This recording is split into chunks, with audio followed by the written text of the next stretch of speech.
CA foundation results വന്നു. Congratulations to all those who crack the examination. ഇപ്പോൾ CA foundation exam പാസ്സായി CA ഇൻ്ററിലേക്ക് നമ്മൾ സെക്കൻഡ് സ്റ്റെപ്പ് എടുത്തു വെച്ചിട്ടുണ്ട്. ഈ ഒരു മൊമെൻറ്റം കണ്ടിന്യൂ ചെയ്യുക. പഠിത്തത്തിൽ നിന്ന് ഫോക്കസ് നഷ്ടപ്പെടാതെ സീരിയസ് ആയിട്ട് കമ്മിറ്റഡ് ആയിട്ട് തന്നെ ജേർണി കണ്ടിന്യൂ ചെയ്യുക.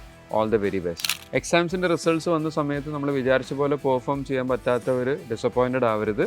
CA എന്നുള്ള കോഴ്സിൻ്റെ സ്ട്രക്ചറിനെ കുറിച്ചും അതൊരു ചാലഞ്ചിങ് കോഴ്സാണെന്നുള്ളതൊക്കെ മനസ്സിലാക്കി വന്ന ആളുകളാണ്. അപ്പോൾ നമുക്കിതിൻ്റെ ഒരു പുതിയൊരു എക്സാം സ്ട്രക്ചറിലൊരു അഡ്വാൻറ്റേജ് നമുക്ക് എത്രയും പെട്ടെന്ന് തന്നെ അടുത്ത അറ്റംപ്റ്റ് കൊടുക്കാൻ പറ്റും. മെയിലുള്ള അറ്റംപ്റ്റിലേക്ക് ഇനി കുറച്ച് സമയമുള്ളൂ. അപ്പോൾ നമുക്ക് ആലോചിച്ചിരുന്ന് കളയാൻ നമ്മളിൽ സമയമില്ല. അടുത്ത എക്സാമിനുള്ള പ്രിപ്പറേഷൻസ് നമുക്ക് സ്റ്റാർട്ട് ചെയ്യാം. ജാനുവരി അറ്റംപ്റ്റ് കൊടുത്തവർക്ക് ഒരു അഡ്വാൻറ്റേജ് ഉണ്ട്. നമ്മൾ പഠിച്ച കാര്യങ്ങളൊന്നും മറക്കാൻ സമയമായിട്ടില്ല. അപ്പോൾ നമ്മളൊന്ന് കാര്യങ്ങളെല്ലാം ഒന്ന് ബ്രഷപ്പ് ചെയ്യുക, ഒന്ന് റിവൈസ് ചെയ്യുക. എക്സാംസിൻ്റെ റിസൾട്ട്സ് വന്ന സമയത്ത് ഏത് സബ്ജക്റ്റിലാണ് നമുക്ക് കൂടുതൽ ഫോക്കസ് ചെയ്യണമെന്ന് കൂടെ മനസ്സിലായിട്ടുണ്ട്. അതിപ്പോൾ മാത്സിലാണെങ്കിൽ മാത്സ്, ലോ ആണെങ്കിൽ ലോ, എക്കണോമിക്സ് ആണെങ്കിൽ എക്കണോമിക്സ്. ഏത് സബ്ജക്റ്റിലാണോ നമ്മൾ പെർഫോമൻസ് കുറവ് വന്നിട്ടുള്ളത് ആ സബ്ജക്റ്റ് നമ്മൾ ഒന്നുകൂടെ ഫോക്കസ് ചെയ്ത് പഠിക്കാം. ഈ ഒരു സ്റ്റേജിൽ പല സ്റ്റുഡൻസും സെൽഫ് സ്റ്റഡിക്ക് പോകാറുണ്ട്. സെൽഫ് സ്റ്റഡി ചെയ്യുന്ന സമയത്ത് നമുക്കൊരു പ്രോപ്പർ സ്റ്റഡി പ്ലാൻ ഉണ്ടാവണമെന്നില്ല. നമുക്ക് എല്ലാ സബ്ജക്റ്റും എല്ലാ ഏരിയയും കവർ ചെയ്യാൻ പറ്റണമെന്നില്ല. റിവിഷൻ പ്രോപ്പറായിട്ട് നടക്കില്ല.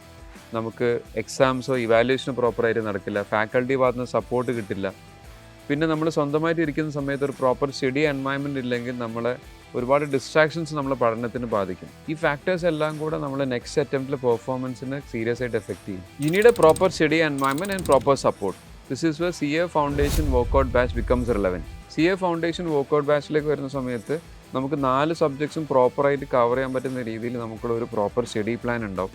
ഈ സ്റ്റഡി പ്ലാൻ ബേസ് ചെയ്തിട്ട് നിങ്ങൾ ഓരോരോ ദിവസം പഠിക്കുന്ന ടോപ്പിക്സ് നിങ്ങൾ പഠിക്കുന്നുണ്ടോ എന്നുള്ളത് ചെക്ക് ചെയ്യാൻ വേണ്ടി മെൻറ്റേഴ്സ് അവിടെ അവൈലബിൾ ആയിരിക്കും.